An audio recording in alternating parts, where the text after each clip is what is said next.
ज्योतिरन्धस्य ज्ञानञ्जनशलाकया चक्षुरुन्मिलितं येन तस्मै श्रीगुरवे नमः।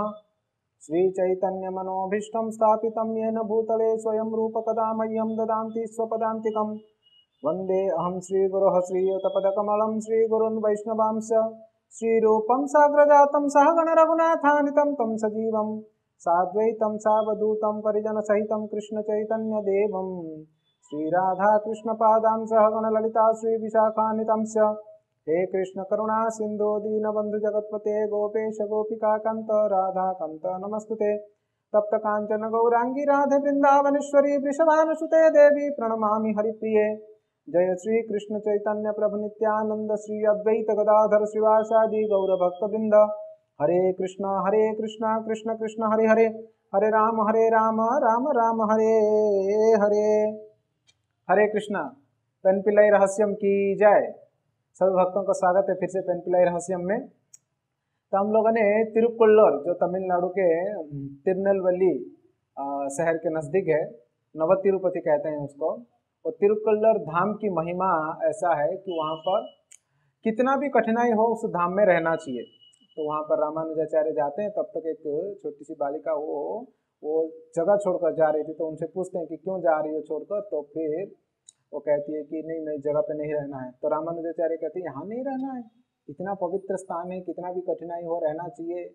तो कह रही कि मेरा क्या योग्यता है ऐसे तिरुक्कुल्लूर जैसे महान जगह पे रहने के लिए, इस धाम में रहने के लिए। तो अपनी निम्नता को, अपनी दैन्यता को जो है वो व्यक्त करती है वो पेनपिल्लाई। ऐसे उन्होंने अभी तक जो है 21 तर्क दे चुकी है कि मैं यहाँ पर रहने की योग्य नहीं हूँ करके। अभी हम लोगों ने 22 नंबर तर्क को देखेंगे। 22 नंबर तर्क में वो कह रही है, देवत्तई पेरंतु देवकई पोले, देवत्यई परंतु देवकई पोले। देवकी के जैसा भगवान को संतान के रूप में पाने के लिए मैंने तपस्या किया था क्या, ऐसे वो अपने आप को प्रश्न पूछती है या रामानुजाचार्य को तर्क देती है। तो इसमें माता देवकी के भक्ति के बारे में वो बड़े शॉर्टकट में वो कह दे रही है। हम सभी लोग जानते हैं परम भगवान जो पूर्ण पुरुषोत्तम है वे स्वयं माता देवकी के गर्भ में प्रकट हुए थे। मगर आज हम लोगों ने सुनेंगे क्यों, किस प्रकार से, किन किन परिस्थितियों में परम भगवान देवकी माता के गर्भ में आते हैं और उनके संतान के रूप में प्रकट होते हैं। असलियत में ये माता देवकी जो है उनका विवाह हुआ था सूरसेन के पुत्र वसुदेव जी के साथ। सूरसेन से भी पहले मथुरा में देवमिधा करके एक राजा होते हैं। देवमिधा नामक राजा के उनके 2 पत्नी होते हैं। एक असलियत में क्षत्रिय पत्नी थी और एक वैश्य पत्नी थी। क्षत्रिय पत्नी से भी एक संतान होता है और वैश्य पत्नी से एक संतान होता है। क्षत्रिय पत्नी से जो संतान होता है उसका नाम होता है सूरसेन, और वैश्य पत्नी से जो संतान उत्पन्न होता है उसका नाम होता है पर्जन्य। तभी पर्जन्य के बात को हम बाद में चर्चा करेंगे, इसी में आने वाला है। तो हम सूरसेन के बारे में चर्चा करते हैं। तो मथुरा प्रांत का राजा हो जाते हैं सूरसेन। सूरसेन को पुत्र होते हैं वसुदेव जी। सूरसेन के पुत्र होते हैं वसुदेव जी। तो सूरसेन के बाद वसुदेव जी राजा बनना चाहिए था और ये यदु वंश के ये राजा होते हैं। उसी टाइम पे आहुक करके एक राजा हुए, एक प्रांत के, उसी मथुरा के ही छोटे प्रांत के थे, और मगर वो रहते थे मथुरा में। उनके 2 पुत्र होते हैं उग्रसेन और देवक। उग्रसेन का पुत्र होता है कंस और देवक का पुत्री होती है देवकी।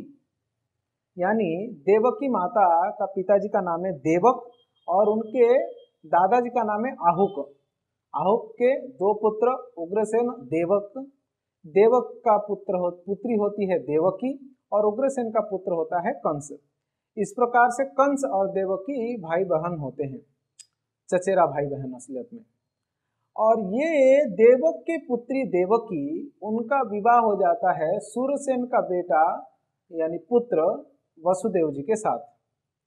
हालांकि सूरसेन महाराज थे, सूरसेन के उपरांत वसुदेव जी राजभार को नहीं संभाले, ये राजभार असलियत में दे दी गई थी उग्रसेन जी को। इसलिए उग्रसेन जी को निकालकर कंस राजा बन गया था और उग्रसेन जी के राज दरबार में वसुदेव जी जो है वो एक मंत्री के रूप में कार्य करते थे और उनके अधीन में गोरक्षा इत्यादि आया करता था। तो इस प्रकार से पूरा माहौल था। तो अभी क्या हुआ, अभी वसुदेव जी का विवाह जो है देवकी माता जी के साथ हो जाता है। तो देवकी माता के साथ जब भी वसुदेव जी का विवाह होता है, ये बहुत ही फेमस घटना है, आप सभी जानते हैं। कन्या को अपने ससुराल छोड़ने के लिए जब भी कन्या और वर को रथ पर बिठाकर कंस स्वयं रथ चलाते हुए जाते हैं, उस समय दैववाणी होता है कि जिस देवकी को आप रथ चला रहे हैं, जिस देवकी के लिए, उसी का 8वां संतान आपको मार देगा हे कंस। तो कंस को तुरंत जो है वो देवकी को मारने के लिए उठ जाता है। तो सेन के न प्रकार है ना, वसुदेव जी जो है उनको समझाते हैं और फिर वो वसुदेव और देवकी को छोड़ देता है और ये शर्त पर कि उनके सारे बच्चे वसुदेव जी लाके दे देंगे। तो वसुदेव जी जब इस सारे संतानों को देने के लिए पहला संतान देते हैं, फिर बाद में वो खुश होकर छोड़ देता है कि पहला संतान दिया मतलब सब दे देगा। मगर नारद मुनि जो है बीच में कंस को समझा देते हैं कि छोड़ दोगे तो फिर बाद में पता नहीं कौन पहला है कौन 8वां है, कैसे पता लगेगा। ये सोचकर कंस क्या करता है, फिर से वसुदेव और देवकी को जो ना कारागार में डाल देता है। और इस प्रकार से माता देवकी के या वसुदेव के संतान 6 संतानों का जो है वध हो जाता है कंस के द्वारा। और 7वां संतान जो है ना वो एक गर्भ से देवकी माता के गर्भ में आके वो रोहिणी के गर्भ में चले जाते हैं भगवान की योजना के अनुसार। और अंत में परम भगवान 8वें संतान के 8वें गर्भ के रूप में भगवान माता देवकी के गर्भ में प्रवेश करते हैं। तो अभी देखिए पेनपिलाई जो है, वैसे तो भगवान के और भी माताएं हैं मगर देवकी के बारे में यहाँ पर चर्चा की हुई है। देखो देवकी की अगर विशेषता अगर देखेंगे तो सबसे पहली बात है कि यही देवकी माता के गर्भ में जब भी परम भगवान आते हैं उस समय सभी देवी देवता इंद्र ब्रह्मा चंद्र इत्यादि, इंद्र शिव ब्रह्मा इत्यादि देवी देवता कारागार में आकर गर्भस्थ परम भगवान कृष्ण की स्तुति किए थे। गर्भस्तुति कहा जाता है श्रीमद् भागवतम में, बहुत ही फेमस है, बहुत ही उत्तम श्लोका से आप कभी उसको पढ़ सकते हैं। तो ऐसे गर्भस्तुति जो है अनोखा स्तुति देवताओं के द्वारा माता देवकी के गर्भ में जब भगवान थे तभी की गई थी। तो इसलिए देवकी माता का बात यहाँ पर वो कह रही है पेनपिलाई। तभी परम भगवान अभी देवकी माता के गर्भ में आते हैं, वसुदेव जी के मन, वसुदेव के हृदय से देवकी के मन में और फिर देवकी माता के गर्भ में। ऐसे परम भगवान जो है माता देवकी के गर्भ में प्रवेश करते हैं और उचित समय देखकर तभी जो है भगवान इस धराधाम में प्रकट होने के लिए तैयार होते हैं। रोहिणी नक्षत्र था, सूर्य चंद्रमा आदि ग्रह शांत थे, सारे दिशाएं जो है वो अत्यंत सुहावनी लग रहे थे। गांव नगर खान इत्यादि जो है ना एकदम अलंकृत और सुशोभित मंगलमय लग रहे थे। नदियों के पानी एकदम से निर्मल था और शांत था। सरोवर और जलाशय इत्यादि में बहुत ही सुंदर सुंदर कमल फूल उगे हुए थे, भ्रमर गुंजार कर रहे थे। शीतल और निर्मल मंद वायु जो है बह रहा था। यज्ञ की आग, जो ब्राह्मणों ने यज्ञ करते थे, आग जो है वो सही तरीके से जल रहा था, वो हिलडुल नहीं रहा था। गंधर्व किन्नर सिद्ध चारण आदि प्रार्थना करने वाले थे, सारे प्रार्थना कर रहे थे। सारे अप्सराएं और कई सारे गंधर्व जो है वो नृत्य कर रहे थे भगवान की प्रसन्नता को लेकर। तो ठीक इस प्रकार के समय पे मंद मंद जलधारा जगर्जूर अनुसागरम निशीर्थे तम उद्भूते जायमाने जनार्दन। तो मंद मंद जलधारा थोड़ा थोड़ा सा जो है बारिश हो रही थी। फिर निश्चित थे मतलब जब मध्यरात्रि हो रहा था उस समय, तम उद्भूत मतलब जब अंधेरा बढ़ रहा था, जायमाना जनार्दन भगवान जनार्दन की जन्म उस समय हुआ था। फिर वो कहा गया है देवक्यम देव रूपिण्या विष्णु सर्वगुहाशया अभिरासिद यथा प्राप्यम दिशि इंदुरिव पुष्कलः। तो श्रीमद् भागवतम में कहा गया है कि देवक्यं देव रूपिण्या, जो देवकी है वो असलियत में स्वयं भगवान की स्वरूपा ही है। देव रूपिण्या देव रूपी है। विष्णु सर्वगुहाशय, जो परम भगवान विष्णु है। सर्वगुहाशय शब्द का अर्थ होता है परमात्मा, जो सबके हृदय में निवास करने वाले, गुहाशय शब्द का अर्थ होता है हृदय में निवास करने वाले। तो ऐसे परमात्मा विष्णु वो क्या करते हैं, अभिरासित, यथा अभिरासित मतलब वो प्रकट होते हैं, वो आविर्भाव होते हैं। कैसे आविर्भाव कैसे होते हैं, उदाहरण दिया गया है, यथा प्राच्याम दिशि इंदुरिव पुष्कल। पुष्कल शब्द का अर्थ होता है किसी भी प्रकार का कल्मश रहित होकर जिस प्रकार से पूर्व दिग में, पूर्वी दिशा में सूरज सुबह सुबह उगते हैं, उदय होते हैं, प्रकट होते हैं, उसमें किसी भी प्रकार का कल्मश नहीं होता है, उस प्रकार से देवकी के गर्भ से जो देव स्वरूपा है, उनके गर्भ से स्वयं भगवान विष्णु जो सर्व गुहाशय अर्थात सबके हृदय में निवास करने वाले परमात्मा जो है वो देवकी के हृदय से प्रकट होते हैं। मगर कैसे प्रकट होते हैं मालूम है, कोई एक साधारण बच्चे के जैसा नहीं, कोई साधारण बच्चे के जैसा जन्म नहीं हुआ उनका, वे सीधा सीधा प्रकट होते हैं। वे कैसे प्रकट होते हैं, और ये अद्भुत बालक थे। कोई भी ऐसा बच्चा तो जन्म नहीं होता है जो पीतांबर पहना हुआ है, मकराकृति कुंडल है, मोर पंख है, हाथ में शंख चक्र गदा पद्म लिया हुआ है, कौस्तुभ मणि उसके गले पे लटक रहा है, श्रीवस्त्र शोभायमान है, वनफूलों की माला है, इस प्रकार से, और उनके शरीर से निकलने वाला तेज उस संपूर्ण कमरे को उजाला प्रदान कर रहा था। तो मानो करोड़ों सूर्य से भी बढ़कर वो तेज है, फिर भी वो शीतलता प्रदान कर रहा था। इस प्रकार के एक अद्भुत बालक, ऐसा जन्म भला किसका हो सकता है, कौन बच्चा ऐसा जन्म होगा।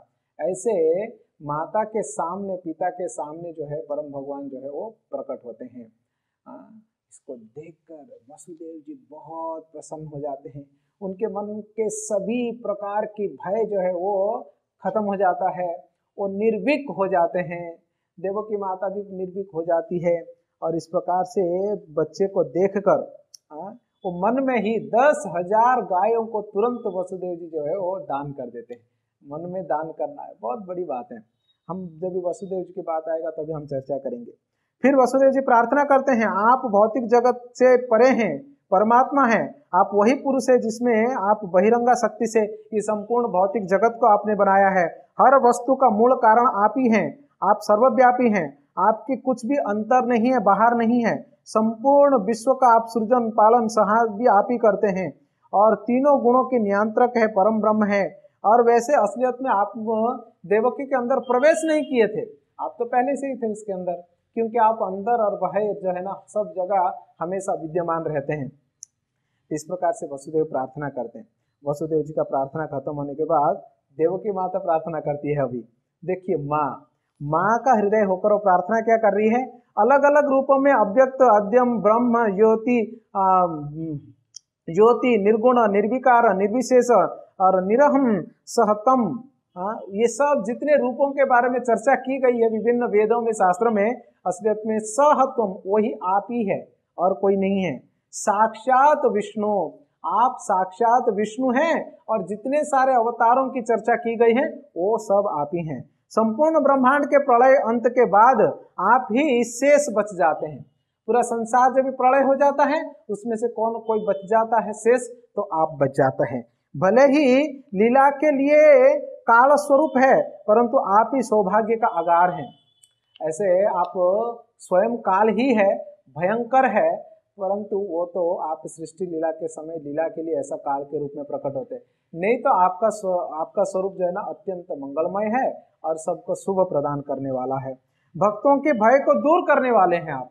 इसलिए हे भगवान, हम आपको प्रार्थना करते हैं, ये कंस रूपी भय जो हमारे हृदय में बैठा हुआ है उससे हमको दूर करिए।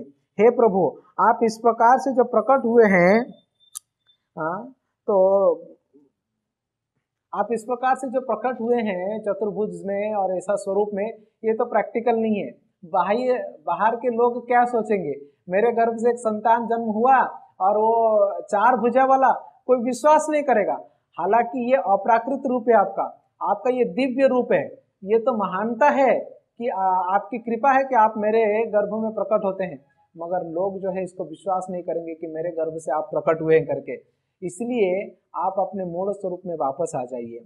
और साथ साथ में फिर ये भी कहती है कि कंस से जो डर है मैं आपको छुपाना चाहती हूँ, मगर कैसे छुपा पाऊंगे, आप इतने बड़े से इतने 4 भुजाओं वाले आप यहाँ पर प्रकट हो गए, तो अगर आपको छुपाना है तो आपको एक साधारण बच्चा बनना पड़ेगा। ये सुनकर भगवान फिर कहना शुरू करते हैं। माता का प्रार्थना, पिता का प्रार्थना पूरा सुनने के बाद अभी भगवान बोलना शुरू करते हैं। भगवान क्या बोलते हैं मालूम है? त्वमेव पूर्व सर्गे भुः कृष्णे स्वयंभुवे सती तदायं सुतपा नाम प्रजापतिरकल्मषः। तभी भगवान माता को कहते हैं, हे माता, असलियत में आप जो है त्वमेव पूर्व सर्गे भुः, आप पूर्व स्वर्ग में, मतलब पहले भी आपका जन्म हो चुका है और आपका पहला जन्म हो के उस समय आपका नाम कृष्ण था और साथ साथ में पिताजी जो वसुदेव जी है उनका नाम था सुतपा।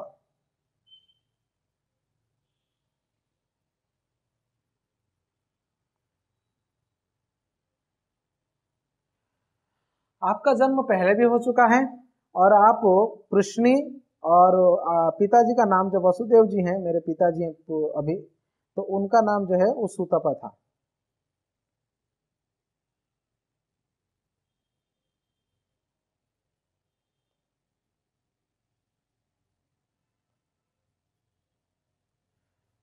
तो आप दोनों ब्रह्मा जी के आदेश अनुसार, ये स्वयंभुव मनु के समय की बात है। स्वयंभुव मनु मतलब ब्रह्मा जी का कल्प का, इस कल्प का पहला मनु। आपको पता है ना, ब्रह्मा जी के पूरे जीवन में 100 साल होते हैं, उसमें से एक दिन को एक कल्प कहते हैं, और एक कल्प में यानी ब्रह्मा जी के एक दिन में 14 मनु आते हैं, और वो 14 मनु में से एक मनु के अंडर में 71 मतलब 71 चतुर्युग आते हैं। और एक चतुर्युग में सतयुग, त्रेतायुग, कलयुग और द्वापर युग, ऐसे 4 युग होते हैं। तो अभी क्या कह रहे हैं, स्वयंभुव मनु मतलब ब्रह्मा जी के इस कल्प का पहला मनु जो है स्वयंभुव मनु, उस समय की बात कह रहे हैं अभी भगवान। हालांकि अभी जो मनु चल रहे हैं वो वैवस्वत मनु चल रहे हैं, 8वां मनु है। यानी पहले मनु के समय पर आप मतलब सुतपा एक प्रजापति थे। प्रजापति उनको कहते हैं जो सृष्टि के प्रारंभिक समय पर इस संसार में जगत में प्रजाओं को उत्पन्न करने में ब्रह्मा जी को मदद किए, उनको प्रजापति कहते हैं।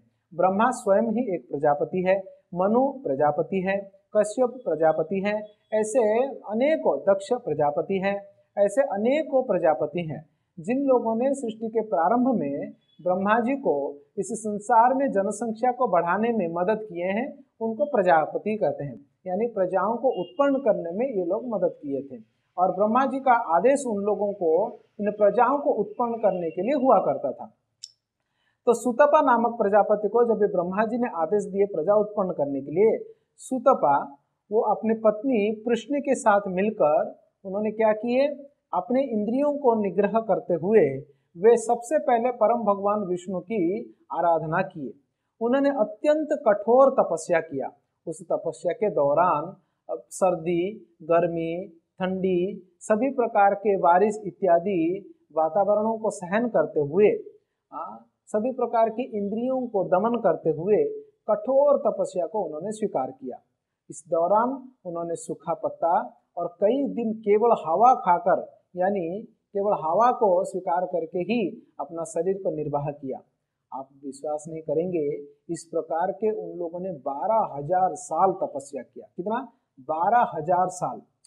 समझने वाली बात यह है कि 12,000 साल अभी के लिए हमें आश्चर्य लग सकता है, मगर उस समय के लिए ये आश्चर्य की बात नहीं थी। क्यों? क्योंकि ये स्वयंभुव मनु के समय की बात हो रही है प्रथम, और वैसे भी इस मनु के अंदर में भी अगर कलयुग में ना हमारी आयु 100 साल की हो चुकी है घटकर, मगर द्वापर में इससे 10 गुना ज़्यादा, त्रेता में उससे 10 गुना ज़्यादा, सत्य में उससे 10 गुना ज़्यादा। तो ऐसे लाखों लाखों साल जो है लोग जिया करते थे, मनुष्य जो है वो जीवित रहा करते थे। तो इसलिए 12,000 साल तपस्या करना ये कोई बड़ी बात नहीं था उस समय के लिए। हमारे लिए ये अत्यंत विचारणीय बात है। 12 दिन का समय नहीं है तो 12,000 साल की कहाँ।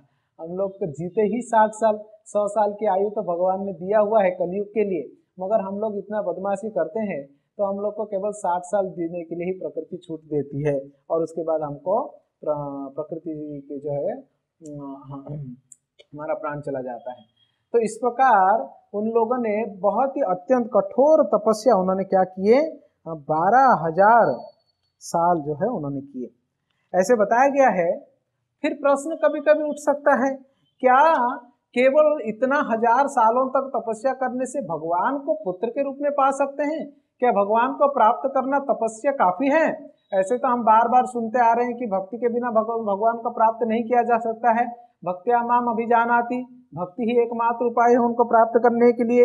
भक्ति से ही उनको अपने बंधन में ला सकते हैं, कंट्रोल कर सकते हैं। तो फिर ये लोगों ने तपस्या करके माता पिता कैसे बन गए? भगवान को कैसे उन लोगों ने पुत्र के संतान के रूप में प्राप्त कर लिए? तो इससे क्या पता लगता है, भागवतम में श्लोक आता है, वहां पर कहा गया है उनके तपस्या के बारे में।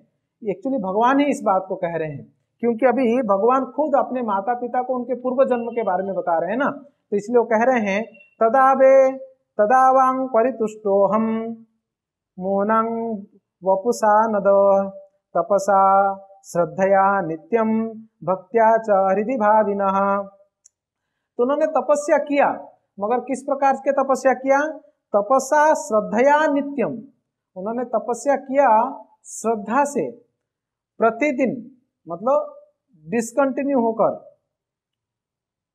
डिसकंटिन्यू ना होकर, मतलब कंटिन्यूसली, भक्त्यांग मतलब भक्ति के सहित, च हृदि हृदय में, हृदि भावना, अत्यंत श्रद्धा के साथ, कंटिन्यूसली, मतलब अनवरत, और साथ साथ में नित्यम, और भक्त्या भक्ति भाव से भगवान का उन्होंने सेवा पूजा किया, केवल तपस्या नहीं किया। तो इससे क्या साबित होता है? देवकी मतलब कृष्ण और सुतपा, इन लोगों ने तपस्या तो किया, मगर साथ साथ में भगवान के ऊपर इनका ध्यान था, कंटिन्यूसली भगवान का सेवा पूजा कर रहे थे, भगवान को ही ध्यान लगाए हुए थे। मतलब इन लोगों का भक्ति जो है ये ज्ञान युक्त था, योग जो है भक्ति युक्त था, है ना। तो भक्ति युक्त योग था ये, इसमें भक्ति के साथ उन्होंने योग किया है। हम पहले कई बार चर्चा किए हुए हैं, भक्ति जो है शुद्ध भक्ति होता है, ज्ञान मिश्र भक्ति होता है, योग मिश्र भक्ति होता है। तो फिर प्रश्न होता है, तो शुद्ध भक्ति नहीं है तो फिर भगवान कैसे मिल गए उनको, अगर ज्ञान मिश्र और योग मिश्र है तो यहाँ पर समझने वाली बात है, ये जो ज्ञान है, ये ज्ञान जो है परम सत्य ब्रह्म है करके या निर्विशेष से करके नहीं है, ये असलियत में भगवान विष्णु को साकार रूप में जानते थे। और रही बात भगवान की, ये शुद्ध भक्ति करते थे मगर उसमें ऐश्वर्य मिक्स था, उसको ऐश्वर्य मिश्र भक्ति कहते हैं। यानी भगवान की शुद्ध भक्ति मगर उसमें ऐश्वर्य मिक्स, तभी ऐश्वर्य मिश्रित भक्ति होती है, तो परम भगवान प्राप्त होते हैं मगर ऐश्वर्य सहित प्राप्त होते हैं। जो जिस भाव में भगवान की उपासना करेंगे भगवान उस भाव में उनको प्राप्त होते हैं। ये यथा माम प्रपद्यन्ते ताम तथैव भजाम्यहम्। तो इस प्रकार से कृष्ण और सुतपा जो है 12,000 साल तक कठोर तपस्या करने के बाद भगवान प्रकट होते हैं, और भगवान प्रकट होके उन्हें कहते हैं, मैं आप लोगों की भक्ति भावना से बहुत ही प्रसन्न हुआ, इसलिए आप लोग मुझे मांगिए क्या वर मांगना चाहते हैं। तो ऐसे पूछे जाने पर कृष्ण भगवान से मांगती है कि प्रभु कृपा करिए, आपके तुल्य हमें एक संतान की आवश्यक है। तो भगवान तथास्तु तथास्तु तथास्तु कहते हैं। फिर भगवान सोचते हैं, मेरा तुल्य तो इस संसार में कोई है नहीं। भगवान कह रहे मेरे तुल्य तो संसार में कोई नहीं है, क्योंकि मैं असमूर्ध है ना, और मेरा ऊपर तो सवाल ही नहीं उठता है। मत्त परतरम नान्यत किंचित अस्ति धनंजय, मेरे से बढ़कर तो कोई चीज होता ही नहीं है, और वैसे भी असमर्थ, असमर्थ का मतलब मेरे समान भी कोई नहीं है। तो इसलिए परम भगवान सोचे कि अगर मेरे जैसा ही संतान चाहिए तो मतलब मुझे ही संतान के रूप में जाना पड़ेगा। इसलिए हे माता, मैं 3 जन्मों से आपके संतान के रूप में आ रहा हूँ। सबसे पहले जब भी आपने तपस्या किया था कृष्णी और सुतपा के रूप में, उस समय मैं आपके गर्भ में जात हुआ, उस समय मेरा नाम हुआ था कृष्ण गर्भ। कृष्ण गर्भ के रूप में मैं आपके संतान के रूप में आया। फिर आप दोनों कश्यप और अदिति बन गए। आप माँ, आप अदिति बने, और जो सुतपा है वो कश्यप मुनि बने। तो जब ये कश्यप और अदिति बने तो उनके गर्भ से भी मैं प्रकट होता हूँ देवताओं के सिंहासन को वापस करने के लिए वामन या उपेंद्र के रूप में। उपेंद्र शब्द का अर्थ होता है इंद्र का छोटा भाई। उप मतलब छोटा और इंद्र मतलब स्वर्ग का राजा, उपेंद्र मतलब इंद्र का छोटा भाई। वामन देव इंद्र के छोटे भाई के रूप में प्रकट होते हैं, इंद्र को अपने सिंहासन को वापस करने के लिए, बलि महाराज से वापस लेने के लिए। इसलिए बलि महाराज के पास उन्होंने जाकर उनको दान में संपूर्ण जगत संसार को, ब्रह्मांड को ले लिए। हाँ, ये तीनों लोगों को, और वो इंद्र को इंद्रासन पर बिठा दिए। बलि महाराज को सुतल लोक भेज दिए, और उन्हीं के पैर से मापते समय ब्रह्मांड को गंगा जी प्रकट होते हैं। ये उरुक्रमा जो है इस प्रकार से महान अद्भुत कार्य जो है परम भगवान वामन अवतार में या उपेंद्र के अवतार में करते हैं। फिर है माता, आप अभी देवकी के रूप में प्रकट होते हैं और वसुदेव जी के रूप में कश्यप मुनि प्रकट होते हैं। तो अभी मैं आपके गर्भ में वासुदेव कृष्ण के रूप में प्रकट हुआ हूँ। ऐसे भगवान स्वयं ही देवकी माता को इस बात को कहते हैं कि मैं अभी वासुदेव कृष्ण के रूप में आपके यहाँ पर प्रकट होता हूँ। एक कथा मैंने पढ़ रहा था, तो देवकी माता इसे ग्वाले की मतलब यदुवंश में ग्वाले गायों की संरक्षण जो करने वाले हैं उनके वंश में कैसे आते हैं करके, तभी ऐसा प्राप्त होता है कि कश्यप मुनि यज्ञ के समय पर उनका गाय जो है वो कहीं चला जाता है, तभी वरुण जी का गाय ले लेते हैं। तो वरुण जी का गाय बिना बोले लिए थे, वरुण जी ढूंढने लगे। तो उस समय उन्होंने ब्राह्मणों को, जब भी वरुण जी बोले कि मेरा गाय खो गया, कौन लिया देखो, ब्राह्मणों ने मंत्र बल से ये बोल दिया कि जो भी लिया हो उन्हें वो ग्वाले बनेंगे। तभी कश्यप मुनि जो है वसुदेव बने, और देवकी माता एक्चुअली गाय को छुपाई हुई थी, और देवकी माता और सुरसा करके उनकी और एक पत्नी थी कश्यप मुनि के, तो वो जो है रोहिणी बनी, और अदिति माता जो है वो देवकी बनी। ऐसे भी एक कथा जो है वो प्राप्त होता है। तो इस प्रकार से माता देवकी के गर्भ में परम भगवान प्रकट होते हैं, और प्रकट होके स्वयं भगवान ही देवकी माता को अपनी तपस्या के बारे में और अपनी भक्ति के बारे में जानकारी देते हैं। तो देखिए कि कृष्णी के रूप में जब माता देवकी थी स्वयंभुव मनु के समय पर, उस समय उन्होंने कठोर तपस्या किया हुआ था भगवान को प्राप्त करने के लिए। तो भगवान अपना वचन निभाते हुए 3 बार से ये कृष्ण गर्भ, वामन देव और वासुदेव कृष्ण के रूप में उनके गर्भ में प्रकट होते हैं परम भगवान। तो यही पेनपिल्लाई कह रही है कि क्या मैंने देवकी माता के जैसा तपस्या की हूँ क्या, कृष्ण को संतान के रूप में, पुत्र के रूप में प्राप्त करने के लिए। इस प्रकार से वो कह रही है। ये हो गया 22 नंबर। अभी हम लोग देखते हैं 23 नंबर में क्या कहती है पेनपिल्लाई। 23 नंबर में वो कह रही है, अरे मरई एंड्रेनो वासुदेव रही पोले। वसुदेव जी के बारे में बोल रही है। वासुदेव नहीं, वसुदेव। अलिमरई एंड्रेनु वसुदेव रही पोले ना, क्या मैंने वसुदेव जी की तरह भगवान कृष्ण के लिए चिंता व्यक्त की थी क्या। तो फिर प्रश्न उठता है कि वसुदेव जी ने क्या चिंता व्यक्त किया। असलियत में वसुदेव जी ने चिंता व्यक्त किया। चिंता तो देवकी ने भी किया, वसुदेव जी ने भी किया, नंद बाबा ने भी किया, यशोदा मैया ने भी किया, मगर वसुदेव जी की चिंता के बारे में पेनपिल्लाई यहाँ पर कह रही है। अगर वसुदेव जी के बारे में चर्चा करेंगे, मैंने आपको बताया था कि वसुदेव जी के पिता जो है वो सूरसेन है ना। तो सूरसेन के पुत्र ये एक मंत्री के रूप में उग्रसेन महाराज जी के राज दरबार में मंत्री के रूप में रहते थे, और गो सेवा इनका जो है डिपार्टमेंट था। ये अनक दंडी भी है, इनके प्राकट्य होने के समय, जन्म होते समय देवी देवताओं ने दुंदुभियां बजाए हुए थे। इतने पराक्रमशाली और इतने अच्छे उत्तम कोटि के वैष्णव भी रहे हैं। वे अपने जीवन में कभी भी मिथ्या का प्रयोग नहीं करते थे और सूरवीरता भी उसी प्रकार से था।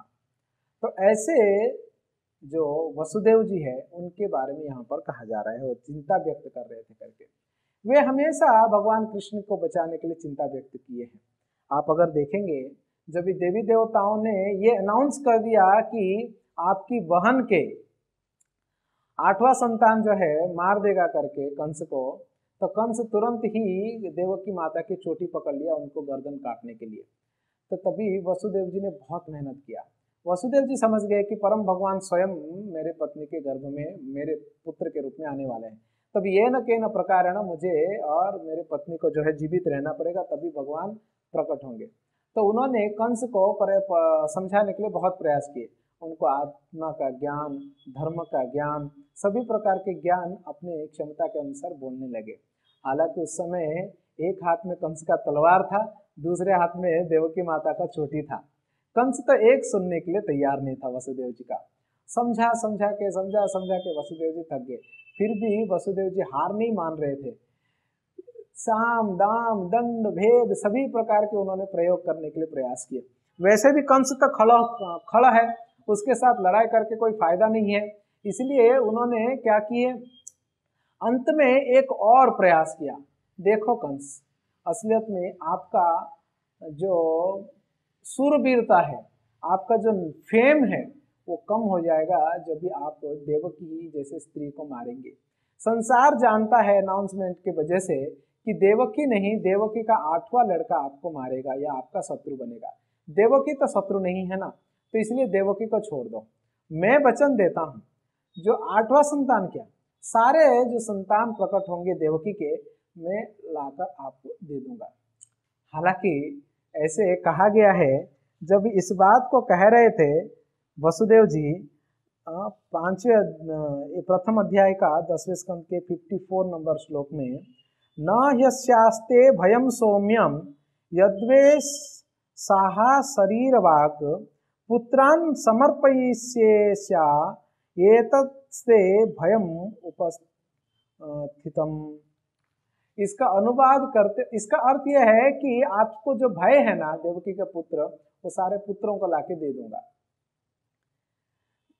कुछ भक्तों ने इसको अर्थ निकालते हैं, वसुदेव जी कहते हैं कि उन बच्चों को लाके दूंगा तुमको जिनसे तुमको भय नहीं है। पुत्रान शब्द का प्रयोग करने का तात्पर्य कि सभी बच्चों को दे दूंगा जिनसे तुमको भय नहीं है।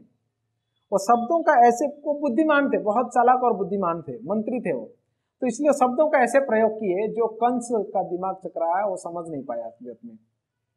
और उन्होंने ये उसका उल्टा अर्थ अगर देखेंगे तो जिससे तेरे को भय है कंस, वो लड़के को नहीं दूंगा और जिनसे भय नहीं है उन लड़कों को तुमको लाके दे दूंगा। इस प्रकार से बोले तो कंस को लगा कि सबको दे देगा मुझे लाकर। और वसुदेव जी झूठ नहीं बोले थे, वो सत्य ही बोले थे और अपना वचन को भी वो पालन किए थे। देखो भगवान कृष्ण को बचाने के लिए कितना चिंता कर रहे थे, कितना चिंता से व्यक्त कर रहे थे। कंसन थे कृष्ण के जन्म के प्रति, कृष्ण के प्रति, और कंस उनको छोड़ देता है।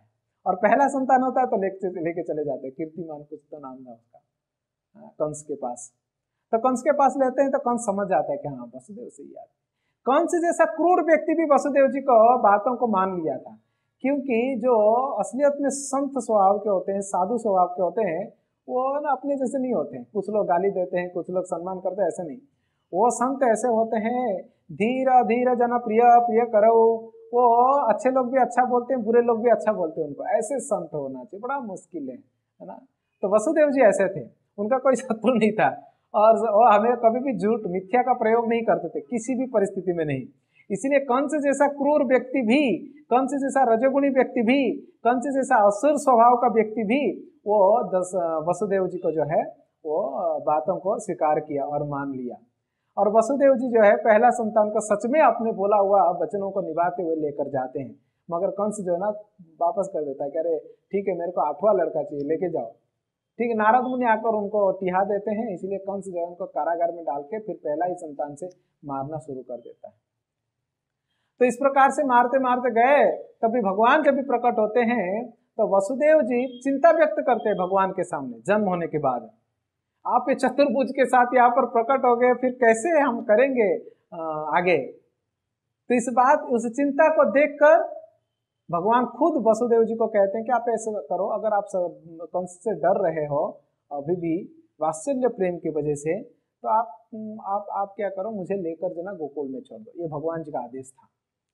तो क्योंकि वसुदेव जी ने चिंता व्यक्त किया, क्योंकि वसुदेव जी ने ततश्च शरीरे भगवत प्रोजित, भगवत प्रोजित शब्द आता है वहां पर। भगवत प्रोजित शब्द का अर्थ होता है कि भगवान ने स्वयं वसुदेव जी को बोला कि आप मुझे लेकर जो है ना गोकुल में छोड़ के आ जाओ, और वहां पर एक कन्या रहेगी, उसको लेके आ जाओ नंद बाबा के घर में। क्योंकि वसुदेव चिंता कर रहे थे भगवान के बारे में कि क्या होगा भगवान का, अभी कंस को पता लग जाएगा तो कंस क्या कर लेगा, बच्चे के रूप में है भगवान अभी। तो ये सभी बातों को, इसी प्रकार की चिंता जो है व्यक्त कर रहे थे। भगवान की रक्षा करने की चिंता, भगवान को रक्षा करने की चिंता। ये कब होता है, जब ये भगवान से अपने आप को बड़े समझते हैं। ये वात्सल्य भाव में होता है। 5 प्रकार के रस होते हैं जिससे भगवान की भक्ति की जाती है। शांत रस, दास रस, सख्य रस, वात्सल्य रस और माधुर्य रस। तो उसमें से यहाँ पर वात्सल्य रस की चर्चा हो रही है वसुदेव जी का। और वात्सल्य भाव के वजह से वो परम भगवान को भगवान के रूप में जानते तो थे, मगर साथ साथ में अपना बच्चे भी मानते थे। यानी वात्सल्य ऐश्वर्य मिश्रित वात्सल्य। मगर जो ब्रज गोकुल में है, जो नंद बाबा और यशोदा मैया के पास है, वो वात्सल्य है, उसमें किसी भी प्रकार का मिलावटी नहीं है, वो शुद्ध वात्सल्य है, मिलावटी के बिना वाला वात्सल्य प्रेम है। मगर यहाँ पर मथुरा में यहाँ पर वात्सल्य है देवकी और वसुदेव जी में, मगर यहाँ पर ऐश्वर्य मिला हुआ है, वो भगवान है करके जानते हैं। इसलिए दोनों, वसुदेव जी का बोलो या तो देवकी माता का बोलो, इन दोनों की प्रार्थनाओं का आप सुनिए। सृष्टिकर्ता, परम ब्रह्मा, पालन करता, संहार करता, परमात्मा, इसी प्रकार के शब्दों के द्वारा अपने पुत्र का जो है वो प्रार्थना करते हैं। मगर यशोदानंद ऐसा प्रार्थना कभी नहीं करते अपने पुत्र का तो कभी नहीं करते। उल्टा वो अपना सारा विश्व रूप भी दिखा डालते हैं उनको, तब पर भी बोलते कि अरे यशोदा भैया तो बोलेगी कि मेरा मती मारी गई कहीं पे, मुझे भूत लग गया करके, ऐसा सोचती है यशोदा भैया। ये शुद्ध वात्सल्य होता है। तो ऐसा कंसम थे वो कृष्ण के प्रति, ऐसा। केवल उतना ही नहीं, तो यहाँ पर तो चिंता किए गोकुल में छोड़कर वो कन्या को लेकर आ गए, फिर कन्या मारी गई। फिर 6 दिन में नंद बाबा गोकुल से आते हैं टैक्स भरने के लिए। कहाँ पे? मथुरा में। क्योंकि वो नंद बाबा नहीं चाहते थे कि ये कंस तो बच्चों को मार रहा है, आके हमारे वहाँ पे डिस्टर्ब ना कर दे।